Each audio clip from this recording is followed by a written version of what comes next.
नमस्कार, जूमिन में आपका स्वागत है।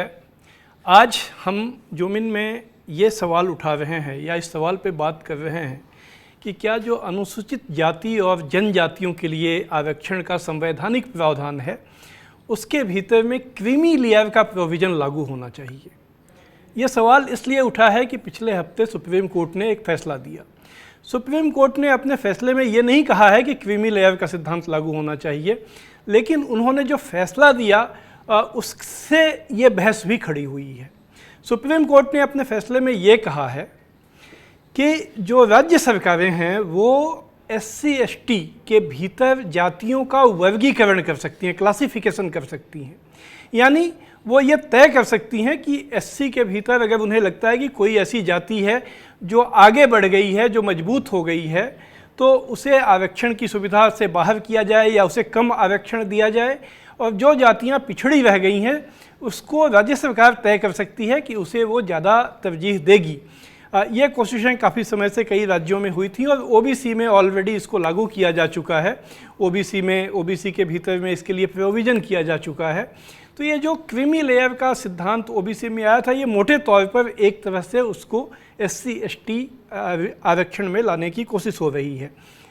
क्रीमी लेयर खुद सुप्रीम कोर्ट के ही एक फैसले से, जब इंदिरा साहनी का केस था OBC आरक्षण के मामले में आया था, जिसमें कोर्ट ने कहा था कि जो लोग एक खास आमदनी जिनकी हो जाती है उन्हें आरक्षण से बाहर कर दिया जाए। बहुत समय से ये सुझाव SC/ST रिजर्वेशन के बारे में भी दिया जाता रहा है। तो क्या अब वो वक्त आ गया है जब क्रीमी लेयर का सिद्धांत इस आरक्षण में होना चाहिए? इसके पहले कि हम अपने विशेष मेहमान के पास चलें, ये बात एक साफ कर ली जाए कि सुप्रीम कोर्ट के 5 सदस्यों की संविधान बेंच ने पिछले हफ्ते जो फैसला दिया वो तत्काल लागू नहीं हुआ है, क्योंकि 2004 में 5 जजों की ही बेंच ने ये फैसला दिया था कि राज्य सरकारें ऐसा नहीं कर सकती, यानी वो जातियों का क्लासिफिकेशन नहीं कर सकती हैं। तो चूँकि ये 5 जजों का बेंच का फैसला एक दूसरे के खिलाफ हो गया है, तो अब ये मामला 7 जजों की बेंच के पास जाएगा और उसका जो फैसला आएगा वो मान्य होगा। लेकिन इस बीच इससे बहस जो खड़ी हुई है उस पर आज हम बात करेंगे, और इसके लिए हम सबसे पहले चलेंगे देवाशीष जररिया के पास। देवाशीष जी युवा नेता हैं, दलित अधिकार कार्यकर्ता हैं। पिछले चुनाव में कांग्रेस के टिकट पर मध्य प्रदेश में से वो लोकसभा का चुनाव लड़ चुके हैं और उनकी एक समझ रखते हैं और उनकी आवाज़ काफ़ी सुनी भी जाती है। देवाशीष जी, आपका स्वागत है। नमस्कार सत्येंद्र जी। ये जो फैसला आया इस पर आपकी एक शुरुआती टिप्पणी। देखिए, ये जो फैसला आया है मैं इसको इस तरीके से मानता हूँ कि दर्द पेट में हो और दवाई आपको सिर दर्द की दी जा रही है, उसी तरीके से मुझे लगता नहीं है कि इस समय किसी भी तौर पर जो दलित वर्ग है, SC/ST वर्ग है, उसमें ऐसी कोई भी बात या डिमांड आई है कि उनका जो आरक्षण है वो उनके ही लोग खा रहे हैं, उनके ही लोग छीन रहे हैं। ये तर्क विशेषकर दिया जाता है, लेकिन ऐसे लोगों द्वारा दिया जाता है जो आरक्षण की परिधि में नहीं आते। जो आरक्षण विरोधी है वो इस तरह का तर्क देते हैं। मुझे बड़ा दुख है कि माननीय उच्चतम न्यायालय इस मामले को जो टिप्पणी कर रहा है वो किन सिद्धांतों के तहत कर रहा है, कौन सी स्टडी उसमें इन्वॉल्व की गई है, क्या ऐसा कोई स्टडी देश भर में कोई की गई है जिसमें ये साफ हो रहा हो कि इसी वर्ग के लोग अपने ही वर्ग के लोगों का आरक्षण खा रहे हैं। तो ये देखना होगा। ये जैसे जैसे आप सवाल पूछेंगे मैं बाकी के जवाब दे दूँ। आपने जो कहा ये देवाशीष जी, सुप्रीम कोर्ट ने ये कहा है कि कुछ मजबूत दलित जातियों ने जो आरक्षण का लाभ है उसको यूजर्व कर लिया है, अंग्रेजी का शब्द यूज किया है, हिंदी में हम उसे कहें तो हड़प लिया है, ऐसा उन्होंने कहा। आपने कहा कि ऐसा कोई स्टडी नहीं हुई है जिसके आधार पे ये बात की जा सके, लेकिन एक ऐसी आम धारणा बनी हुई है कि हर राज्य में कुछ जातियां हैं जिन्होंने जो आगे बढ़ी हुई थी पहले से भी थोड़ा, और उन्होंने आरक्षण के लाभ हासिल कर लिए, उनके यहाँ से ब्यूरोक्रेट्स बने और उनका एक जीवन स्तर ऊंचा हुआ। लेकिन जो बहुत सी जातियां हैं जिन्हें इसका लाभ नहीं मिला। मैं केवल आपके पास फिर से आऊँ, केवल ये गौर ये कर दें कि ये मामला सुप्रीम कोर्ट के पास पंजाब के एक फैसले से गया था। पंजाब में कहा गया था कि जो वाल्मीकि जाति है वो उसको अलग से तरजीह देना चाहते हैं क्योंकि उस जाति को आरक्षण के फ़ायदे नहीं मिले हैं। तो अगर सुप्रीम कोर्ट ये बात कह रहा है तो क्या आपको लगता है कि ये किसी जो मिथ है या कोई जो एक प्रेजुडिस है बना हुआ सोसाइटी में, उसके आधार पे कह रहा है कि कुछ सच्चाई है इसमें?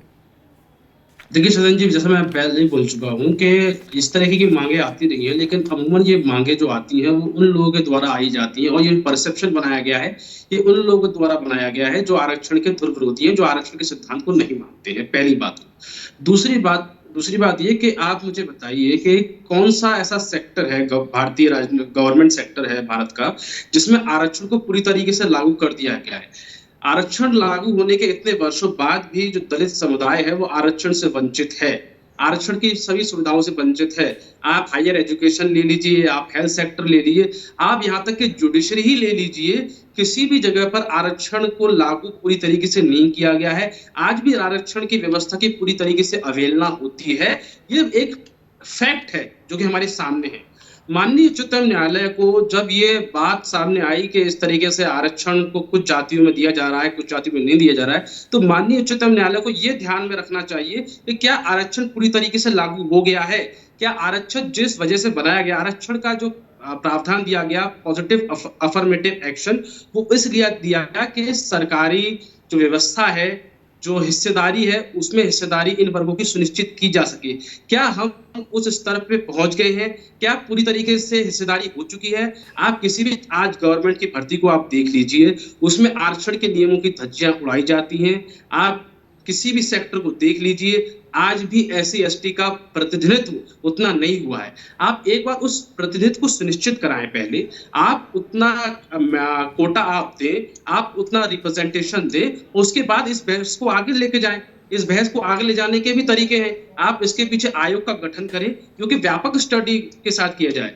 मुझे अच्छे से याद है कि जिस देश में जब भी आरक्षण का व्यवस्था किसी के लिए भी लागू की गई है ना, उसके लिए एक बकायदा एक स्टडी होती है, आयोग का गठन होता है, जो आयोग सालों साल उस पर स्टडी करता है, उसकी रिपोर्ट प्रस्तुत करता है, और उस रिपोर्ट के बाद आरक्षण किस जाति को मिलना है, किसको नहीं मिलना है, उसको डिसाइड करता है। लेकिन एक जनरल परसेप्शन के हिसाब से यह कह देना कि आरक्षण का लाभ कुछ जातियां उठा रही हैं, मैं इसे गलत मानता हूँ। देखिए, सुप्रीम कोर्ट का जो ये फैसला आया है, इसमें उसके एक हिस्से में ऐसा लगता है कि जो दलित और आदिवासी, यह जो एक जो आइडेंटिटी है, इसको ही चैलेंज किया गया है, क्योंकि सुप्रीम कोर्ट ने ये कहा है कि दलित और आदिवासी जो समूह हैं वो कोई होमोजेनस आइडेंटिटी नहीं है, उसके भीतर बहुत सारी आइडेंटिटीज़ हैं, और वो जो बहुत सी ऐसी आइडेंटिटीज़ हैं जिनको इस आरक्षण में कुछ जो जातियां थीं उन्होंने अपने को दलित या आदिवासी के रूप में आइडेंटिफाई किया और उन्होंने अब उसके लाभ उठाए, जबकि दूसरे जो जातियां थीं वो वंचित रह गईं। ये बात अभी हम लोग कर चुके हैं, लेकिन मैं आपसे आपकी टिप्पणी में इस पे चाहूँगा कि क्या ये बात सही नहीं है कि दलित और आदिवासी एक होमोजेनस आइडेंटिटी नहीं है? देखिए, इस देश में अलग अलग संप्रदाय, अलग अलग वर्ग हैं, और 6000 से ज्यादा जातियां इस देश में रही हैं। जब बाबा साहेब ने आरक्षण की रूपरेखा रखी और जब इन जातियों को एकजुट करने की बात आई, तो हमारा जो बेसिक भारतीय संस्कृति का जो इतिहास रहा है, उसमें हर समुदाय, जाटवों के अंदर आप चले जाइए, अलग अलग विभिन्न वर्ग मिल जाएंगे। आप किसी भी बड़ी जाति को देख लीजिए, उसमें अलग अलग उपजातियां आपको मिल जाएंगी। हम एक ऐसे दौर से गुजर के आए हैं जहां पर इस वर्ग को बाबा साहेब द्वारा इकट्ठा किया गया और एक अलग आइडेंटिटी, एक ग्रुप की तरह आइडेंटिटी प्रोवाइड की गई। आज सब लोग एकजुट है। अगर इस तरीके से इनको फिर से डी आइडेंटिफाई किया जाएगा तो क्या इनके बीच में जातिगत तनाव और नहीं बढ़ेगा? ये मैं मानता हूं, अगर इस तरह के कदम उठाए जाते हैं तो इससे भारतीय समाज में जिस जातिगत भेदभाव की हम बात करते हैं, इन समाजों में भी जातिगत भेदभाव आपस में उत्पन्न होगा। ये मेरा मानना है। जब अभी कुछ समय पहले एक फैसला आया था, पिछले चुनाव के पहले की बात है, जिसमें जो SC ST एक्ट के मामले में था, उस पर जो दलित संगठन थे, जो दलित अधिकार संगठन थे, उन्होंने बहुत फौरी प्रतिक्रिया दिखाई थी और एक स्वतः स्फूर्त भारत बंद भी हुआ था। लेकिन इस फैसले पर ऐसा ऐसा कोई रिएक्शन मुझे देखने को मिला नहीं है कि कोई बहुत उसमें जो बात आप कह रहे हैं इस बात को कहता हुआ कोई बहुत उग्र प्रतिक्रिया देखने को मिली हो, ऐसा अगर आपको मालूम हो तो आप बताएं, मेरी जानकारी सीमित हो सकती है, लेकिन मुझे मीडिया में देखने को मिली नहीं है। तो क्या ये फैसला लोगों तक पहुंचा नहीं है या बहुत से दलित संगठन इस फैसले की भावना से सहमत हो गए हैं? नहीं नहीं, देखिए बिल्कुल भी ऐसी बात नहीं है। ये फैसला, मैं बिल्कुल आपकी बात से इत्तेफाक रखता हूँ कि ये फैसला अभी उतना पहुंचा नहीं है। कारण उसका ये है कि अभी भी 5 जजों की बेंच ने इसको दिया है और उसके बाद ये 7 जजेस बेंच पर ट्रांसफर हो गया है। कई जो बुद्धिजीवी वर्ग हैं, बुद्धिजीवी लोग हैं इन वर्गों के, वो इसके बारे में चर्चा कर रहे हैं और इस पे गहन अध्ययन किया जाएगा। अगर इसकी मंशा, ऐसा लगता है कि ये आरक्षण के विरुद्ध जाती हुई दिख रही है और इसकी मंशा बाबा साहेब ने जिस उद्देश्य से आरक्षण को दिया, अगर उस उद्देश्य के विपरीत जाती हुई दिखेगी तो मैं निश्चित तौर पे मानता हूं कि इसके विरोध में स्वर उठेंगे।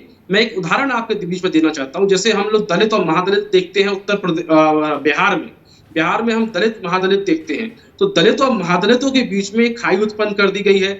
वो सामाजिक खाई भी है और एक राजनीतिक खाई भी है। अगर जिन वर्गों को इकट्ठा किया गया आरक्षण के नाम पर, अनुसूचित जाति, जनजाति या ओबीसी वर्ग के नाम पर इनको एक समूह बनाया गया, अगर उनको फिर से इनका वर्गीकरण कर दिया जाता है, इनको फिर से तोड़ दिया जाता है, तो मैं ये मानता हूं कि बाबा साहेब ने जो विजन देखा था, बाबा साहेब का जो आरक्षण को लेकर विजन था, यह उसके साथ नाइंसाफी होगी। और मैं बिल्कुल आपको यकीन दिला देना चाहता हूं, अगर सुप्रीम कोर्ट का निर्णय ऐसा प्रतीत होता है कि यह उस भावना के विपरीत जा रहा है, तो इसका विरोध भी होगा। नहीं, लेकिन आज इसका उदाहरण है जो सुप्रीम कोर्ट ने जो अवमानना के मामले में प्रशांत भूषण जी को ₹1 का फाइन लगाया है। मैं आपका ध्यान उसको ले जाना चाहता हूँ।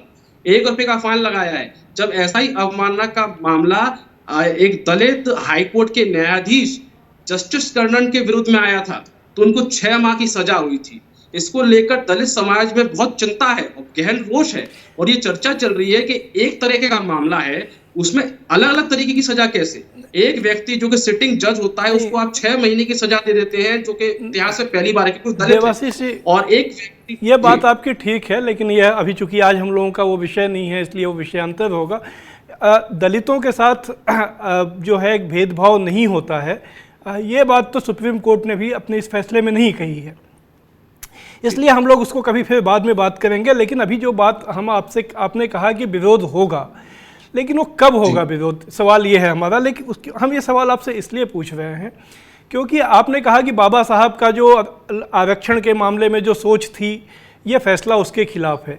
क्या जब एनडीए सरकार, मोदी सरकार ने अपर कास्ट के आर्थिक रूप से पिछड़े लोगों को आरक्षण देने का फैसला किया, क्या वो फैसला जो बाबा साहब की आरक्षण की सोच थी उसके खिलाफ नहीं था? क्योंकि जितना हम लोग समझते हैं, मैं समझता हूँ कि आरक्षण कोई आर्थिक कार्यक्रम नहीं है, ये कोई गरीबी हटाओ का कार्यक्रम नहीं है, यह एक सामाजिक प्रतिनिधित्व और जो निर्णय की जो जगह हैं, जो डिसीजन मेकिंग जगह है, वहाँ सदियों से वंचित तबकों को पहुंचाने का एक उपक्रम माना गया था। लेकिन एनडीए सरकार ने किया, उसका कोई विरोध नहीं हुआ और उसे काफ़ी बड़ा दलित समुदाय का समर्थन भी मिला पिछले चुनाव में, जो हम लोगों को जितना सर्वेक्षणों से मालूम है। इसलिए आपकी ये बात पर हम आखिर भरोसा करने का क्या आधार हो सकता है कि इसका विरोध होगा? सत्येंद्र जी, देखिए, मुझे लगता है कि जो ईडब्ल्यूएस आरक्षण था और दलित आरक्षण था, उसमें इस तरह की स्थितियां उत्पन्न नहीं हुई कि उससे दलित आरक्षण को किसी भी तरीके से नुकसान पहुंच रहा। हाँ, मैं ये मानता हूं कि जो बेस था उसको परिवर्तन करने का प्रयास किया गया और उसको लेकर भी याचिकाएं सुप्रीम कोर्ट में लंबित हैं। अभी उस पर भी चर्चा होगी, उस पर भी सुप्रीम कोर्ट बैठेगी और उसकी न्यायिक वैधता है या कानूनी वैधता है या नहीं, इस पे जांच होगी। वो फैसला भी हम निकट भविष्य में हम आगे आके देख सकते हैं। लेकिन इस मामले में बता रहा हूं क्योंकि ये दलित के आरक्षण से सीधा सीधा जुड़ा हुआ मुद्दा है। जिस तरीके से एट्रोसिटी का मुद्दा जुड़ा हुआ था, SC/ST एक्ट का मुद्दा जुड़ा हुआ था, SC/ST एक्ट पे भी जब ये इस तरीके के व्यक्तित्व आ रहे थे पहले से ही सुप्रीम कोर्ट में, तब उस तरीके से मूवमेंट नहीं बना। लेकिन जैसे ही फैसला आ जाता है उसके बाद तुरंत प्रक्रिया हुई। मैं भी ये मानता हूं कि अगर इस मामले में भी इस तरीके का कोई फैसला आता है जिससे आरक्षण पे खतरा होता हुआ दिखता है, तो इस पे भी भी त्वरित प्रक्रिया होगी और एक बड़ा जन आंदोलन हो सकता है। अच्छा देवाशीष जी, हम ब्रेक के बाद इस चर्चा को जारी रखेंगे। अभी हम वक्त है एक छोटे से ब्रेक का। आज हम लोग जो सुप्रीम कोर्ट का फैसला आया है SC ST आरक्षण के संबंध में, जिसमें ये कहा गया है कि राज्य सरकारें अगर चाहें तो SC और ST जातियों के बीच में क्लासिफिकेशन कर सकती हैं और कुछ जातियों को रिजर्वेशन में ज़्यादा तरजीह दे सकती हैं। इसका क्या असर होगा और इसका क्या मतलब है, ये समझने की कोशिश कर रहे हैं। ब्रेक के बाद ये चर्चा जारी रहेगी। अभी ठहरते हैं एक छोटे से ब्रेक के लिए।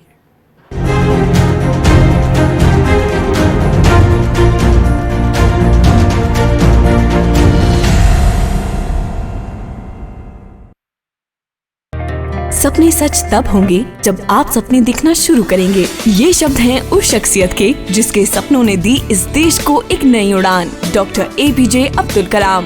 और ऐसे ही हर स्टूडेंट के सपने पूरे करेंगे हम, under best guidance of expert faculty team. Admission open in science and technology, humanities, social science, arts and sports. Doctor APJ Abdul Kalam university, Indore. For the details, contact 1800-300-26072। Stream कोई भी हो, बेस्ट करियर ऑप्शन के लिए है Bhabha university. Best faculty, world class infrastructure, scholarships, hi tech labs, 27 acre of lush green campus, hostel facility, admissions open for engineering, pharmacy, dental, computer application, management and agriculture. Bhabha university at Hoshangabad road, Bhopal. Call 9165025500।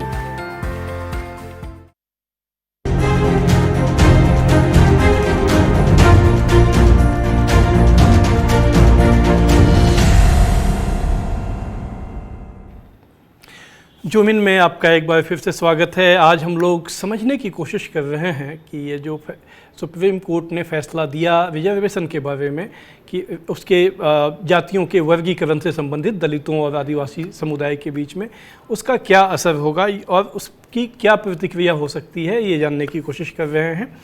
अब हम चलेंगे, बात करेंगे अशोक भारती, दलित अधिकार आंदोलन के जाने माने नाम हैं, जो राष्ट्रीय कोऑर्डिनेशन दलित और आदिवासी संगठनों का है, उसके प्रमुख हैं। अशोक जी, आपका स्वागत है। नमस्कार, और आपका भी बहुत बहुत धन्यवाद। अशोक जी, ये जो फैसला आया, सुप्रीम कोर्ट ने कहा कि जो जातियां हैं आदिवासी और दलित, इनका स्टेट्स जो हैं राज्य सरकारें क्लासिफिकेशन कर सकती हैं, क्योंकि कुछ जो मजबूत जातियां हैं उन्होंने हड़प लिया है लाभ को। इस पर आपकी क्या प्रतिक्रिया है? नहीं, मैं आपकी इस बात से सहमत हूं कि मजबूत जातियों ने इस देश की राज्य और केंद्रीय सरकारों पर कब्जा कर रखा है, लेकिन ये जो मजबूत जातियां हैं ये सवर्ण जातियां हैं, ये अनुसूचित जाति और जनजाति के लोग नहीं हैं। अशोक जी, अगर आप केंद्रीय सरकार में देखेंगे तो 68% सीटों पे सवर्ण जातियों के अधिकारी काबिज हैं। अशोक जी, स्थिति राज्य अशोक जी एक मिनट। अशोक जी, ये तो मुद्दा ही नहीं है ना, ये तो हम लोग मानते ही आप जो कह रहे हैं। सवाल तो ये है कि जो रिजर्वेशन जिन जातियों को SC और ST कैटेगरी में मिलता है उनकी बात हो रही है, और सुप्रीम कोर्ट ये कह रहा है कि उसके भीतर भी एक वो विभाजन पैदा हो गया है। कुछ मजबूत जातियां हैं, उन्होंने जो रिजर्वेशन का लाभ है उसको ले लिया, और बाकी जातियां वंचित हैं, उनको देने के लिए अब इनको बांट दिया जाए, इस बांटा जा सकता है। हम आप इस पर प्रतिक्रिया चाहते हैं। मैं आपकी बात समझ गया। मैं कहता हूं कि ये सर्वोच्च न्यायालय कौन होता है हमारे बीच में डिवीजन करने वाला? हमारे समाज को बांटने वाला सर्वोच्च न्यायालय है कौन चीज? नहीं तो आप क्या करेंगे? उन्होंने तो फैसला दे दिया है। संविधान मतलब सर्वोच्च न्यायालय का काम देश के नियम बनाना नहीं है, कायदे कानून बनाना नहीं है, पार्लियामेंट्री लॉ बनाना नहीं है।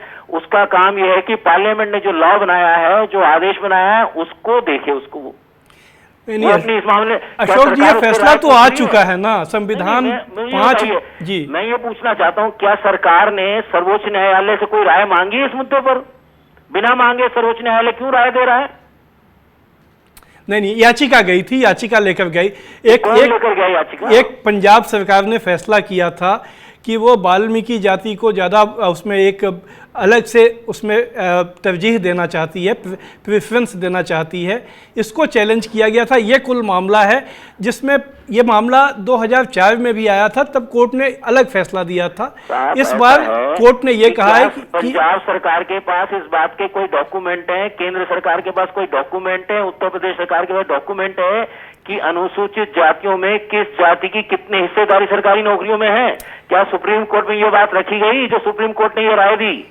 नहीं, तो आप क्या करेंगे ही तो मैं जानना चाहता हूं। उन्होंने तो दे दिया। बताना चाहते हैं कि ये जो फैसला है ये अपर कास्ट के लोग अनुसूचित जाति जनजाति के बीच में फूट डाल के उनको बांटना चाहते हैं और इस फैसले को हम स्वीकार नहीं करते हैं, हम इसके खिलाफ हैं। तो आपके पास कोई इसके खिलाफ लाइन ऑफ एक्शन है? कोई आप कुछ करेंगे या ठीक है आप खिलाफ हैं वो तो हम लोग समझ लिए, लेकिन दलित संगठन क्या करेंगे इसके ऊपर? उनके पास देखिए, दलित संगठन तो सरकार से मांग कर रहे हैं कि क्या महान्यायवादी जो भारत सरकार के हैं के वेणुगोपाल जी, क्या उनके पास कोई डेटा है कि जो सर्वोच्च न्यायालय ने जो अपनी राय रखी है उसको तस्दीक करने वाला, उसको साबित करने वाला क्या कोई डेटा केंद्र सरकार के पास है, राज्य सरकारों के पास है? वो जनता के साथ शेयर करें, साझा करें। ठीक है अशोक जी, अगर बिना डेटा के अगर सर्वोच्च न्यायालय ये राय रख रहा है तो ये उसकी राय नहीं है बल्कि उसका पूर्वाग्रह है। ये जी पूर्वाग्रह है। अशोक जी आपका बहुत बहुत धन्यवाद, आपने अपनी बात रखी। हम एक बार फिर से चलेंगे देवाशीष जी के पास। देवाशीष जी, आपने जो बात कही अशोक भारती जी भी वही कह रहे हैं, और आज से 2-3 साल पहले देश की जानी मानी पत्रिका है EPW, economic and political weekly, उसमें सुखदेव थोराट जी का एक लेख छपा था। उसका हेडिंग ही था कि प्रेजुडिसेस अगेंस्ट रिजर्वेशन।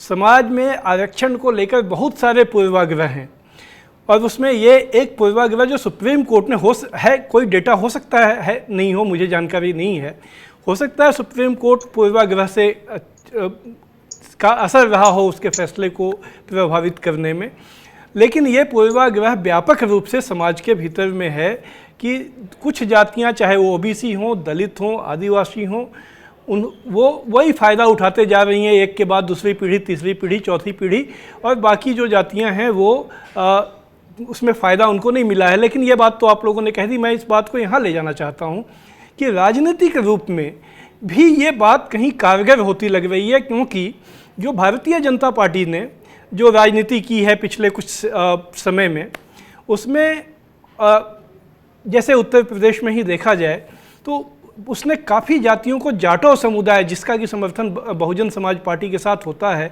उससे अलग करके और उनका समर्थन हासिल करने में वो सफल हो गए हैं। तो ये पूर्वाग्रह तो कारगर हो रहा है ना, और इसके खिलाफ कोई दलित संगठनों के स्तर पर कोई स्ट्रेटजी, कोई ऐसा मूव कि इस पूर्वाग्रह को तोड़ा जाए, वो दिखता नहीं है। तो अगर नहीं दिखेगा तो उसका ऐसे असर होते चले जाएंगे। नहीं, देखिए बिल्कुल भी ऐसी बात नहीं है। मैं फिर से आपको एक बार बता देना चाहता हूँ कि हम लोग अभी भी फैसले की तरफ देख रहे हैं, और ये समाज पॉलिटिकली बहुत एक्टिव है, खासकर अपने अधिकारों को लेकर बहुत ज्यादा एक्टिव है दलित समाज। और मैं बिल्कुल निश्चित मानता हूँ कि कुछ समाज का कुछ एक बड़ा हिस्सा ज्यादा एग्रेसिव है, ज्यादा उसको नॉलेज है, ठीक है, वो सामने आता है। लेकिन अभी तक भी हमारा कोई स्टडी नहीं है। मैं फिर बता रहा हूँ आपको कि आरक्षण का कोटा ही पूरा नहीं हुआ है। अगर हम लोग भी, जब से हमसे भी सवाल पूछा जाता है, हमसे भी बहुत चर्चा आती है कि भाई एक वर्ग है, जाटा समाज है, उसको सब फायदा मिल गया, कहते हैं कि भाई SC में जाटा को सबसे ज्यादा फायदा मिल गया, OBC में मीणा पूरा फायदा ले गए। लेकिन ये सारी जो बातें वो व्यक्ति करता है जो आरक्षण का विरोधी है। हमसे रोज इस बारे में चर्चा होती है, हम उससे पूछते हैं कि आप हमें एक डाटा तो दीजिए, आप हमें बताइए कि किस विभाग में SC का आरक्षण पूरी तरीके से लागू हुआ। जब आप आरक्षण लागू कराइए, मेरा जो भाई होगा मेरे साथ, वो भी आ जाएगा मेरे साथ कंपटीशन में। और यह बात समाज का हमारा बड़ा पद का जो ऐसा वर्ग है वो भी मानता है, वरना आपको अलग अलग सामाजिक संगठन इस मुद्दे पर बनते हुए दिख जाते, जो कि अभी भी समाज में ऐसा मुद्दा अभी तक आया ही नहीं है।